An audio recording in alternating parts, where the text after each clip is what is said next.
The email from Goldman Sachs arrived the same morning. Maya found her grandmother's journal hidden behind the loose floorboard. Maya stared at her phone screen, reading the offer twice. Senior Director of Innovation. 7 figures, New York.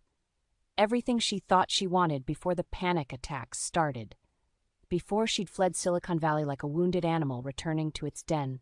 Her fingers still smelled of sandalwood dust as she set the phone aside and opened the leather-bound journal. Her grandmother's precise Devanagari script filled the pages, interspersed with English notes in the margins. At the top of the first page, in faded blue ink, 7 laws for living successfully in both worlds. Maya's breath caught. Nani had run a small textile business from this very house, somehow managing to send 3 children to university while maintaining a meditation practice that drew seekers from across India. How had she balanced it all with such grace? The first law was written in her grandmother's careful English. Begin each decision by asking, does this align with my Dharma, or am I simply copying what others desire? Below it, a case study. In 1987, Nani had been offered a lucrative contract to produce cheap synthetic fabrics. On paper, it made perfect sense. The margins were huge. Everyone in the textile district was pivoting to synthetics. But something felt wrong. I sat by the Ganges at dawn, the journal continued, and asked myself, am I choosing this because it serves my highest purpose, or because I fear being left behind? The river taught me that copying others' currents leads to stagnation.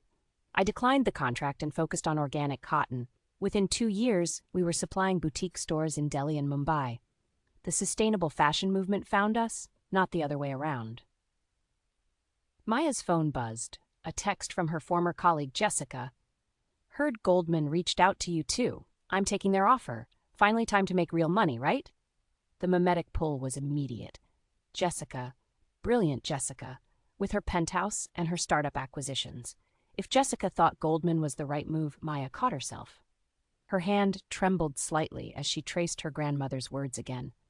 Does this align with my Dharma, or am I simply copying what others desire? She walked to the window overlooking the Ganges. Dawn light painted the water gold, and the sound of temple bells drifted across the courtyard.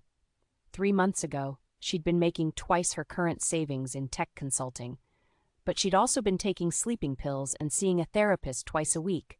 Now she was living on savings in her childhood home, studying her grandmother's business philosophy, and sleeping 8 hours a night for the first time in years. The second law waited on the next page. Success that requires you to abandon your authentic self is not success. It is sophisticated slavery. Another case study. Nani's textile business had grown, and competitors started copying her organic approach. The obvious response would have been to undercut their prices or scale up dramatically. Instead, she'd done something unexpected. I realized that trying to beat others at their game meant playing by their rules, so I changed the game entirely. I started teaching other women in the district how to start their own organic textile businesses. People thought I was crazy, creating my own competition. But within 5 years, our area became known as the organic textile hub of Uttarakhand. Rising tide lifts all boats. I made more money teaching others to succeed authentically than I ever would have hoarding market share. Maya's laptop chimed with another email, this one from her old boss at the tech firm. Maya, I know you're taking time off, but I've got a blockchain project that's perfect for you. Remote work, your own terms, and the equity could make you rich if this thing takes off. Interested? She almost said yes immediately. The project sounded fascinating, the terms were flexible, and the financial upside was significant. But something made her pause. Does this align with my Dharma? The question cut deeper than she expected. What was her Dharma? She'd been so busy climbing ladders that she'd never stopped to ask if they were leaning against the right walls. The third law seemed to anticipate her confusion. Your Dharma reveals itself not through thinking, but through paying attention to what energizes versus what drains you, even when both appear equally profitable. Maya spent the afternoon walking through Rishikesh, observing her energy levels. When she passed the local school, she found herself stopping to watch children struggling with basic computer literacy. Her energy spiked. When she imagined herself in another boardroom, presenting another blockchain pitch to another group of investors, her stomach tightened. That evening, she called the school's principal. "I'd like to volunteer," she said. "Tech education for your students." "We can't pay you," the principal warned. "I'm not looking for payment. I'm looking for purpose." The fourth law made her smile. When you serve from your authentic gifts, abundance flows through channels you never expected. Nani's story here was remarkable. Her textile teaching had evolved into a consulting practice. She'd helped establish organic cooperatives across 3 states. The financial returns had far exceeded her original business, but more importantly, the work had energized her until the day she died. "The money followed the meaning, not the other way around," she'd written. "When you're aligned with Dharma, you don't chase opportunities, they chase you." As if summoned by the journal's wisdom, Maya's phone rang. An unknown number from Bangalore. "Miss Sharma? This is Rajesh Mehta from the Educational Technology Foundation. We've heard about your volunteer work in Rishikesh. We're launching a nationwide digital literacy initiative, and we need someone who can bridge the gap between cutting-edge technology and grassroots education. The compensation package is, well, let's just say it's competitive with any tech firm, but the mission is entirely different." Maya felt her grandmother's presence in the room as she listened to the opportunity. It was everything she hadn't known she was looking for: financially rewarding, intellectually challenging, and aligned with something deeper than profit. The fifth law whispered from the journal's pages. Trust the intelligence that brought you to your crossroads. It knows where you need to go next.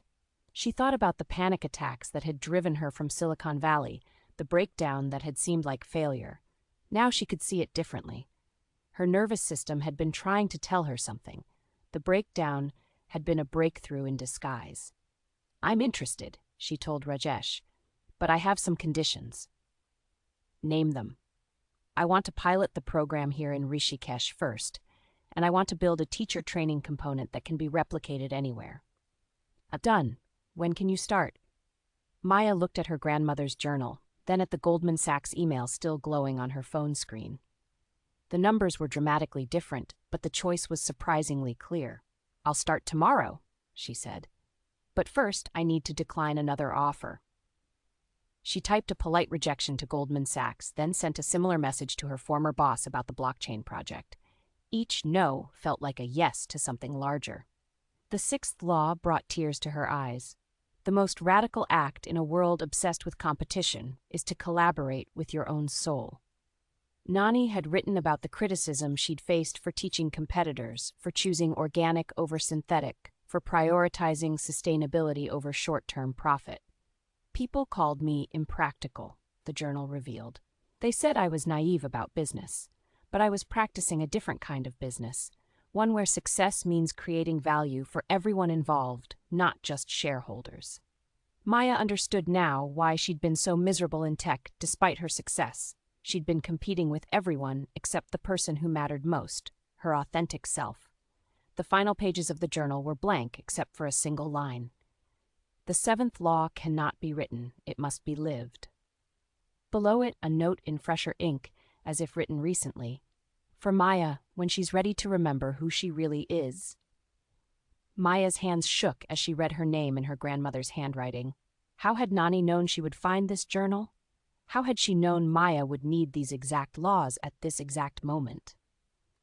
The answer came not through thinking, but through a deep knowing that seemed to rise from the floorboards themselves, from the walls that had witnessed 3 generations of women learning to live authentically. The seventh law wasn't in the journal because Maya had to write it herself. She picked up her grandmother's pen and began. "Success is not a destination but a way of traveling, with integrity as your compass, authenticity as your fuel, and service as your purpose." 6 months later, Maya stood in front of a classroom in rural Karnataka, watching a 10-year-old girl code her first program. The Educational Technology Foundation's pilot had exceeded every metric. They were scaling nationally. International organizations were taking notice. But the real measure of success was simpler. Maya woke up each morning excited about her work. Her phone buzzed with a message from Jessica. "Saw your TED Talk about Dharma-driven careers. Goldman was awful, left after 3 months. Can we talk? Maya smiled, thinking of the second law about creating rising tides. She typed back, "Of course, but first, let me send you a book recommendation." She photographed her grandmother's first law and hit send, then added, "Begin each decision by asking, does this align with your Dharma, or are you simply copying what others desire?" The question that had changed everything was now traveling to another seeker, ready to unlock another authentic path. Outside her window, the Ganges flowed toward the sea, carrying ancient wisdom into an uncertain future, just as it always had.